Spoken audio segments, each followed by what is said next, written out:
Hello everyone, welcome back. Today we're going to be talking about the life expectancy of your AR-15, and this is at the request of one of my viewers. So I can tell you guys from personal experience, under normal use, you'll get about 22,000 rounds on your AR-15, and if you look up my channel name and search Radical Firearms AR-15 22,000 rounds, just put in that number, 22,000 rounds. You'll see a video where I shot out the rifling on an AR-15 and the bullets are keyholing at about 30 yards, okay? And I show you how the keyhole. So that was at about 22,000 rounds. That rifle was replaced under warranty by Radical Firearms, and this is the replacement that they sent me. The only part that's original is the lower receiver and the grip. You sent me back the same grip because it was a nice grip. So the rest of the gun was completely replaced under Radical Firearms warranty. Okay? So, and we're starting off with the barrel because a lot of times that's what people focus on. But here's the thing, before you burn out your barrel, there's other parts that are likely going to break first. And they did break in my experience, and I had to replace them. However, those parts are easy to replace. So let's talk a little bit more about the barrel. Okay, I told you guys, I shot it out at about 22,000 rounds. During the course of its life, there was only somewhere between 6 to 10 times where I shot the gun fast enough where the rail over here got so hot that I could not hold it, okay? So that was only 6 to 10 times. The reason is because heat will destroy your barrel faster than anything else. So if you are bump firing the gun like on a regular basis, or if you got a binary trigger on it and you're just doing like constant mag dumps, or if you got an auto lower on it, or an auto switch, an auto drop sear, if you're shooting the gun in full auto, you're gonna burn through that barrel a lot faster. And the numbers that I heard from the military is that the life expectancy of full auto ARs, and I think this goes back into the 60s and 70s, the life expectancy was about 6,000 rounds on full auto ARs, M16s. And mind you, of course, they weren't shooting the gun in full auto all the time, okay? It was like occasional full auto fire. And that was what the life expectancy was, about 6,000 rounds. So with today, the way we shoot guns, where occasionally I'll do mag dumps, you know, very rarely do I get the gun so hot that I can't touch it over here.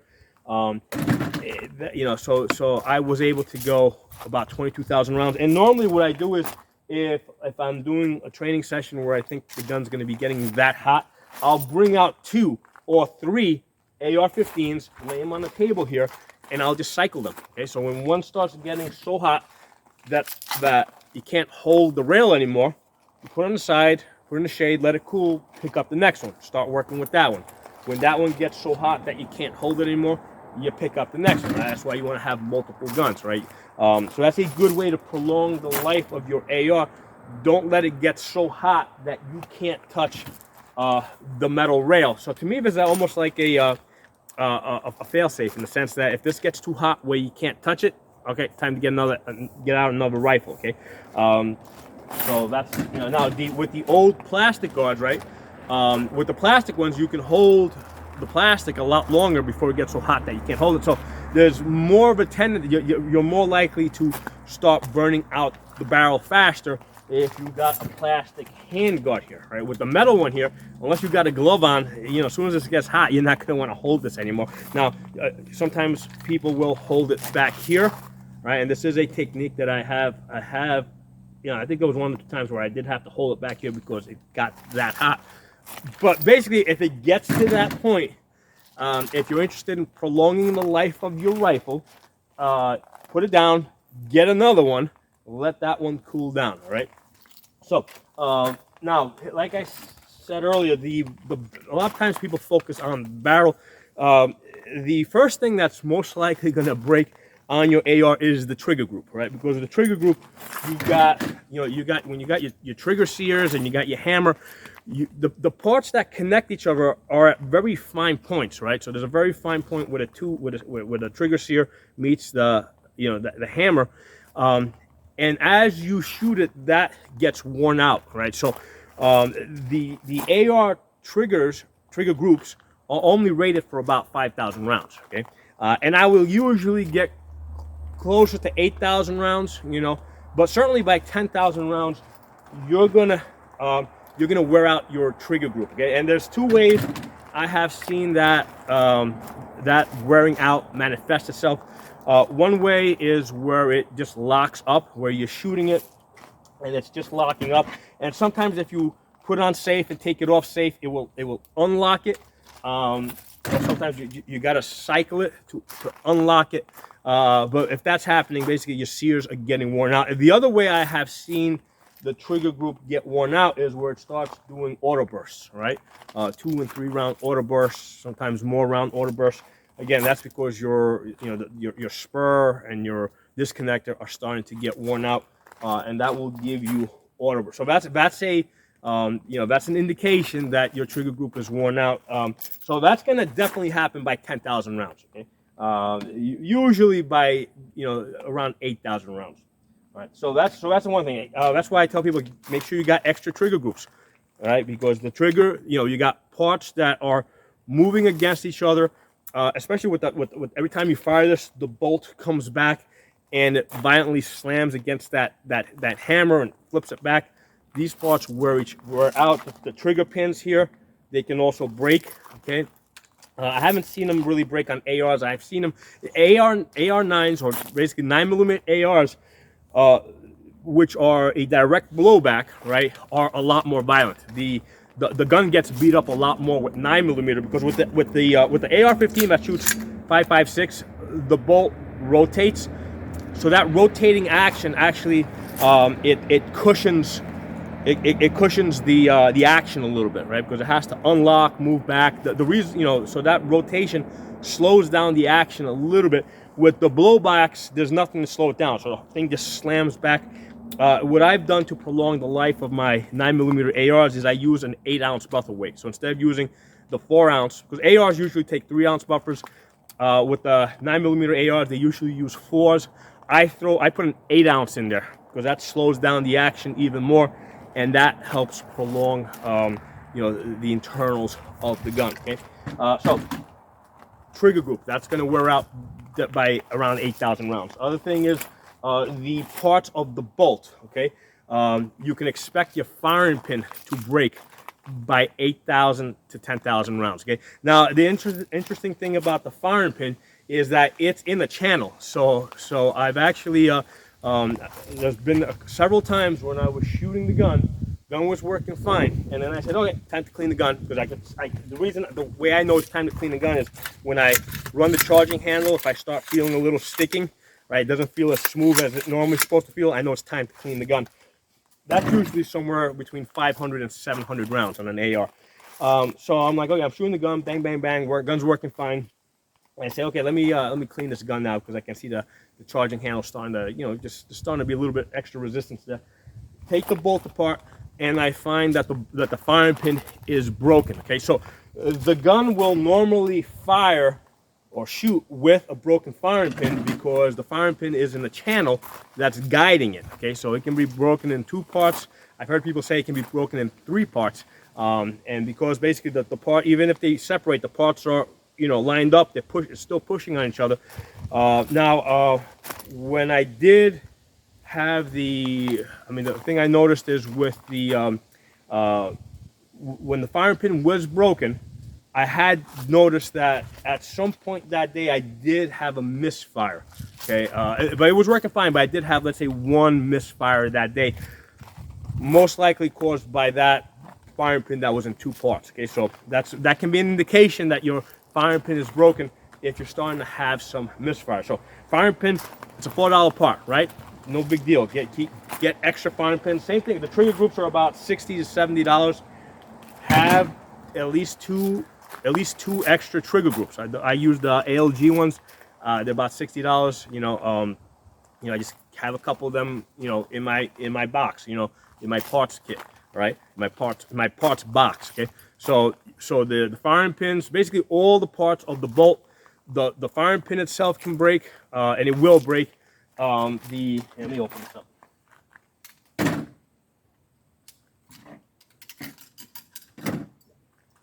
All right, so the cam, which is that little piece right there, that's what rotates the bolt. That piece over there is known to break. Okay, I've never broken one. All right, but they've been known to break just because of that. Because what happens is when the gas comes in through the key over here, through the gas key, and it drops down, what happens is there's two actions. It actually blows this forward, right? It blows this forward, and that cam is constantly, every time you fire this, it's slamming against that as it explodes forward like that, right? From the gases dropping in, and then the gases come out of these two holes over here, and then once this turns all the way to unlock it, then this starts moving back. Okay, so the bolt itself acts as a piston, basically. The nice thing about this piston, unlike, let's say, an AK-47, where the piston is on the top and to the front, and as the piston goes back and forth, it's, you know, that momentum moves the gun back and forth. The piston on an AR is the bolt itself, which is in line with the barrel and the stock. So as the gun recoils, it's coming straight back. Okay, so from what I understand, an AR-15 is not a true direct impingement, even though we would normally refer to this as a direct impingement gun. It's not a true direct impingement because the bolt itself acts as a piston. Okay, so going back to the parts that will break. Actually, you know what? Let me pause this and let me get a pin to get this out so we can take a closer look at this. All right, so I got something here to take this bolt apart. I'm going to take this, take the cotter pin out.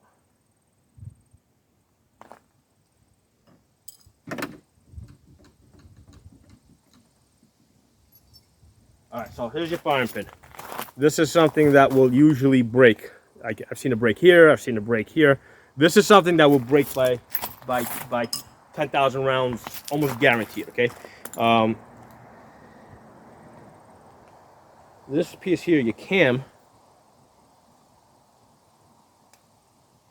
My God.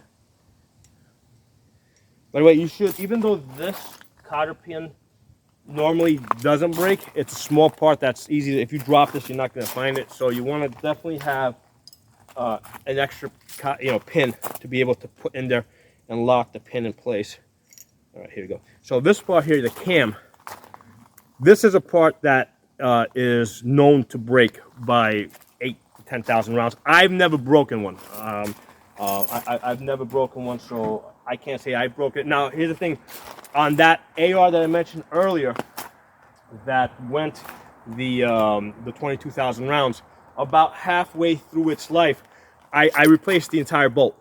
All right, the entire bolt got replaced under warranty because basically the extractor broke and the cam broke, and it was all covered under warranty. So it was just cheaper for them to just send me out a whole new bolt. Okay, so that's why I never got a chance to break the cam, but this is a part that can break. Okay, let's pull this out. So on the bolt itself, right?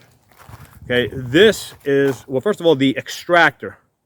That's a part that will often wear out or break. Usually the claw is what wears out. On my 9mm ARs, and those things, I do so much shooting with those. Those can do like 1,000 rounds in a week, sometimes 2,000 rounds in a week.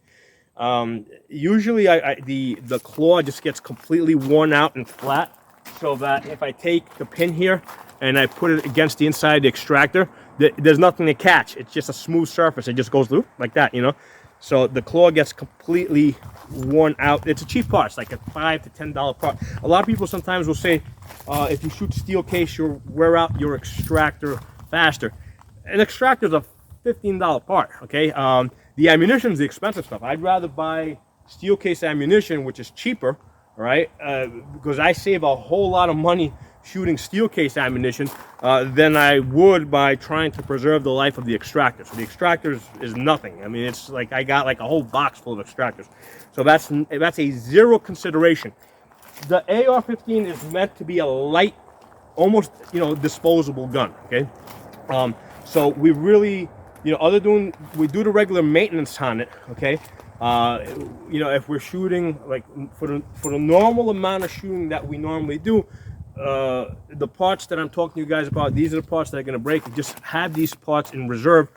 Don't like limit your training because you're concerned with the gun might break or parts might break. Let them break. It's just like you drive your car.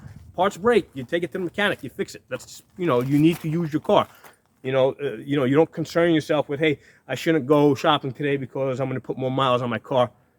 You use your car, you use your gun. Don't concern yourself with parts breaking. Just replace them when they break. Okay, so the extractor, I've never seen it break in the middle over here, although I have seen, I think I've seen pictures of extractors that have broken in the middle. I've broken the pin that holds the extractor in place. That's something that I've broken, okay? And then when that came out, I saw that the spring and the little rubber that's underneath it was also, so that's all part of the extractor. So when you buy an extractor, you want to get the extractor, the spring that's on the inside, and the pin that holds it in place. Get all those three parts. Get a set that has all those three parts, because you're gonna need to change it. I never had an issue with the ejector breaking. That's the ejector right there. That's also spring loaded. If you push in it, never had that break. See if you push in on that. Well, there it goes. See how it moves? Yeah, I've never had that break. I've never had the bolt itself break, although I've seen pictures of the bolt broken, because this is a very thin area. Okay, that's under a lot of pressure. I've seen lots of pictures with a bolt breaks, so that's something that you want to have spares.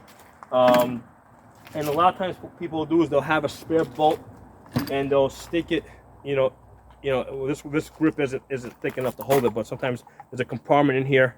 Well, there, actually I can fit in there. And then they'll put a cover here, they'll put a spare bolt and spare firing pin in the grip over here, in this hollow area of the grip. I have other ARs that actually have a, like a little door mechanism where you can lock in place. This is a good place for that, because this is like a part that can break. Firing pins are part that can break. Cams are part that can break. Okay. And that's a crucial part. If that breaks, the gun's not going to work. Okay. What else? Those are the main parts that I have broken. Now I did a video just yesterday where the bolt catch started wearing out on one of my AR-9s, right, on one of my 9mm ARs. I mean, it was still working. It's just that if I locked it back and I hit the gun hard, it would basically close. So that's an easy change. That's an easy change. Again, that's like a $10 part. And let's see. And the other parts, let's start from the front to back in case I missed anything. Bird cage, I've never broken it on an AR. I have broken it on an AK. Okay, that's not a big deal, because it doesn't matter if the bird cage or the slant on an AK breaks. The gun's still going to work. Barrel, like I said, under normal use, you're going to get about 22,000 rounds. If you do lots of rapid fire, that's going to shorten up. If you're doing full auto fire, that's going to move closer to like 6,000 rounds. Okay. The rail itself, basically, if you put a bipod on this and like have it really tight and just like fall on the ground, if the bipod doesn't give, your rail can crack. Okay, so I'd rather have a bipod that's like light and breakable, that will break first, rather than it break my rail. Okay, but I've never broken a rail. Okay, upper receiver, never broken. Optics, let's talk about the optics for a second. Okay, the optic that I had on that AR that I mentioned before that did the 22,000 rounds, it's not on this gun, but it's still on another gun, and it's still running. Okay, so if you're using optics like quality optics, like I use Hollow Sun, right, that are battery powered, solar powered, right, or actually solar powered with a battery backup, have auto sleep, shake awake, okay, they will outlast the gun. Okay, as has mine. Like the original optic was on that gun that did 22,000 rounds. Right now it's sitting on a Lynx 12, which is an AK shotgun, and it's still running. Okay, so a lot of times people concern themselves too much, I think, with the possibility of the optic not working, and they got to have backup sights and crap like that. I don't even have backup sights on my guns. All right, the reason is because I have so much confidence in the optic. All right, there's other things that are going to break before the optic breaks, right? So if you've got auto sleep and shake awake optics, don't worry about the optic. You know, there's other things that are going to break first. Okay. Charging handle. Almost forgot about this. Okay. In the last I don't know, 3 or 4 years, I've broken 3 charging handles. Okay. This is a part that's constantly under a lot of stress. Okay, let's open this back up. You're constantly racking this thing.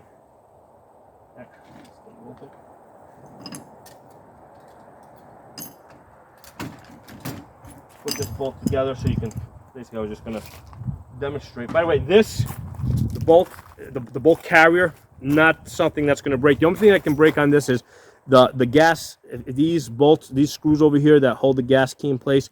If they have been properly staked, you see how they've been staked in over there so that they won't unscrew. This is something that can come loose if it's not properly staked. I've only had one where it came loose and the staking job was crap on it. I think that's the one that Radical replaced under the warranty. And then again, this is like one of the early guns when the companies first started doing business. So the first couple of guns, I think they were going through some growing pains trying to figure out how to build these things. But with these later models, I mean, they're extremely reliable. All right, let's get this guy together. So let's put the bolt in. So in case, actually I should clean this thing before putting it together, but anyway, I won't do that now. So the extractor goes on the outside, right? That's how you remember that.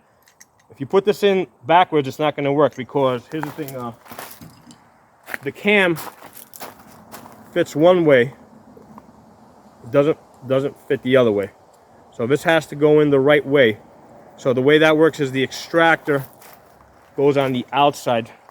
And if you can't remember, just take your cam and just test it out on both sides. And then that'll help you figure out which way it's got to go in, or which side's got to be to the outside.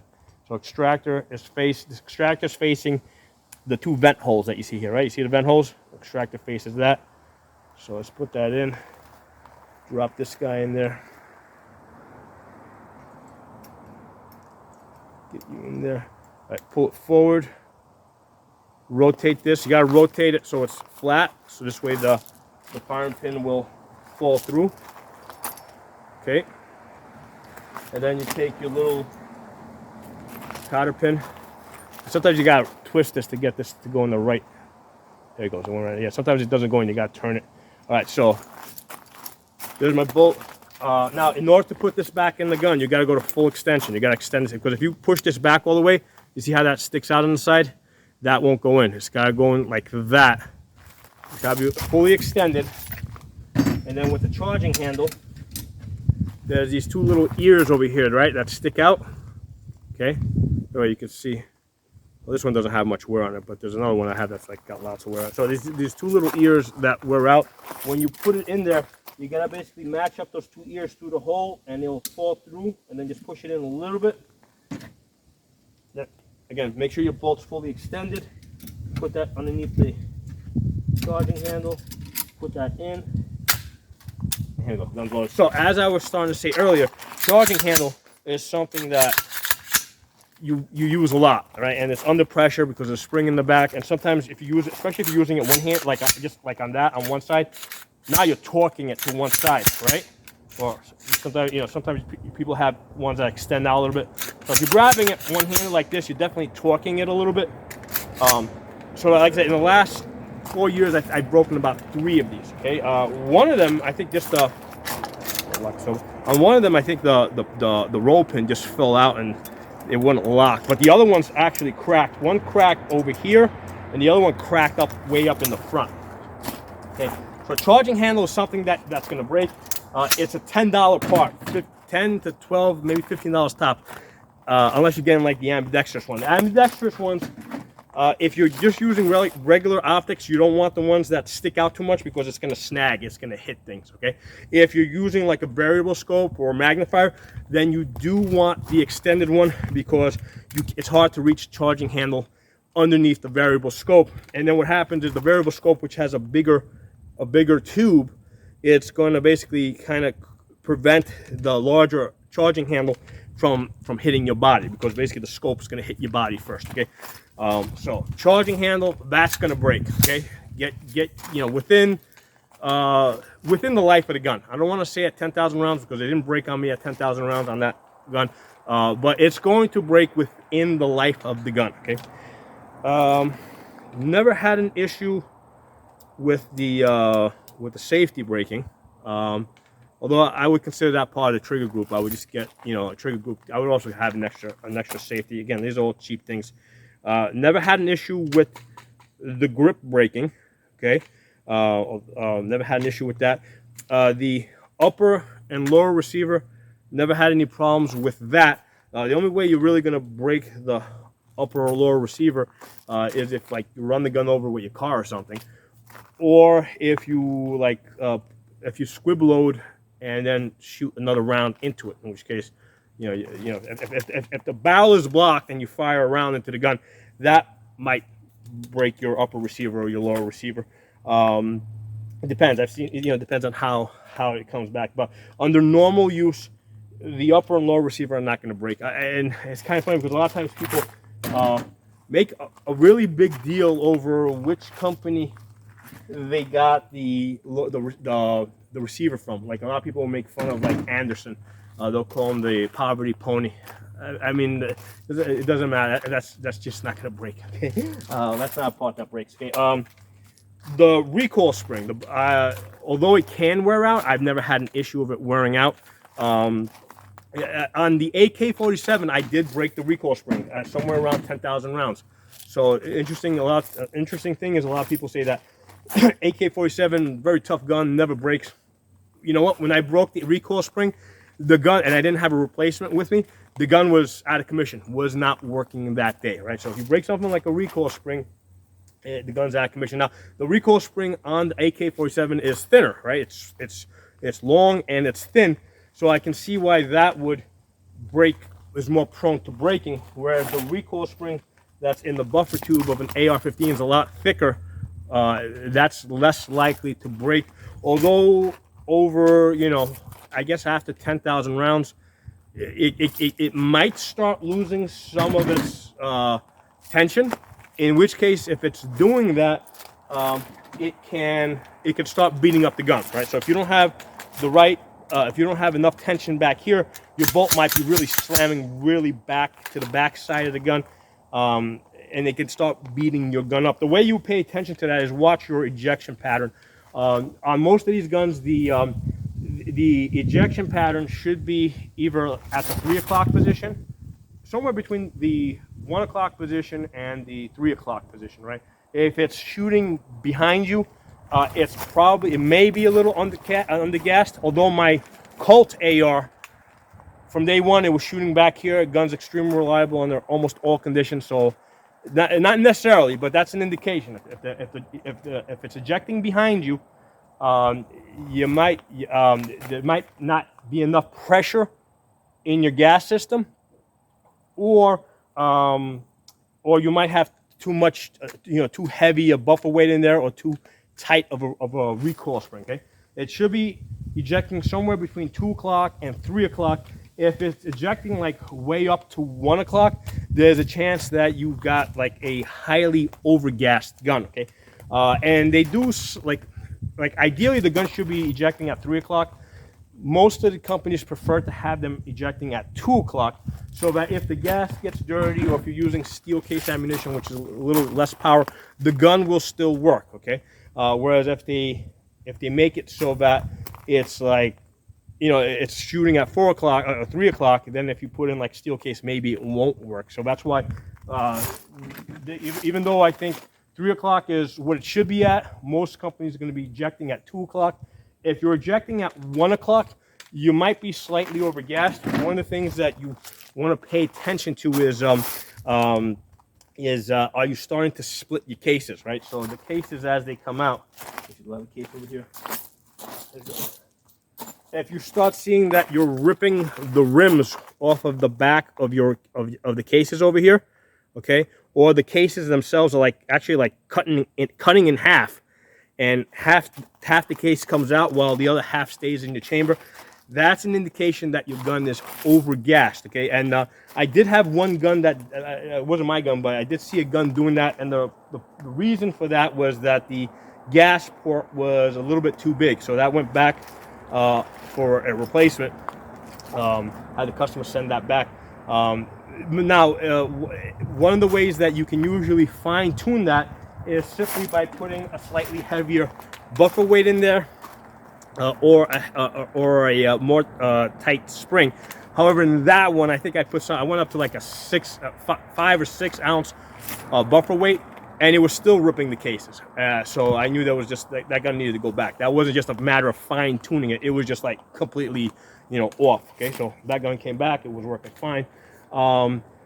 So where are we? We're moving slightly backwards. We started from the front. We're moving to the back. Never had an issue with the forward assist, mainly because I never use it. Hardly ever use it. The only time you use your forward assist is if you want to quietly chamber around, or if you want to pinch it open, you know, just to check your chamber, right? And then sometimes it doesn't quite close. That's the only time I use my forward assist. So never had an issue with that. One of the things, the stock. Never had an issue with a stock. One of the ways that you can break a stock is if you mortar the gun, and that's a type of malfunction where it's a weird one. I've done other videos. Look up jam. You know, look up my channel name and jams. You see the different jams I do. But if you get a case that gets stuck, let's do it. So I've got empty case here. If I throw that in there, all right. Okay, so the case now is on top of my bolt. Okay, see how it's on top of my bolt. So this can be really hard to unjam, because as I'm pulling this back, see how the case is coming back, and I can't. If I lock the gun open, let's say I try to bring it all the way back, I can't open up the gun, right? So there's 2 ways to unjam this. One of the ways that was, you know, under combat conditions where you're under stress, you mortar the gun, which basically means the way you're supposed to is collapse the stock, and then you find some grass or somewhere over there, and basically you bang the gun really hard into the ground, and when it hits the ground, the inertia drives the bolt back. Okay, so that's a way to unjam this type of a jam. The preferred way to do it, okay, that doesn't break my my stock, is basically I take my middle finger, I put it in there in front of the bolt, right, and, you know, and basically just, there you go, and get it out that way.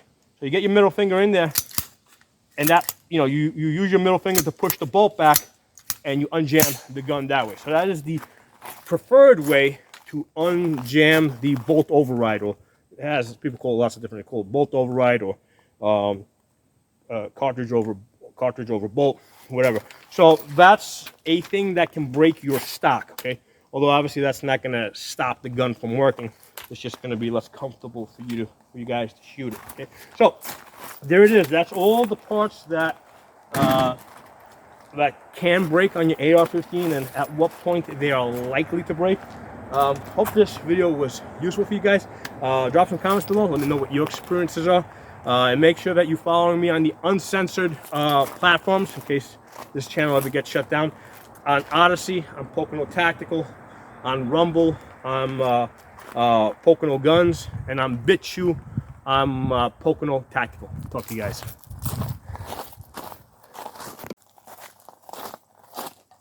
Hey everyone, I want to give you guys a quick summary of the parts that I said that you got to have. So, a spare trigger group. This one's from ALG Defense. So get probably 2 of these AR-15 trigger groups. Get a full replacement bolt carrier with the bolt. So just have a spare one ready to go. Get yourself a lost or broken parts kits. Okay, so this is going to have all the tiny little parts that you're likely to lose or break.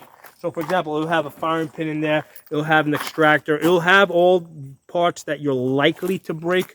So if you can't afford to, you know, buy this outright, just at least get yourself a lost and broken parts kit. This one, they call it a field repair kit.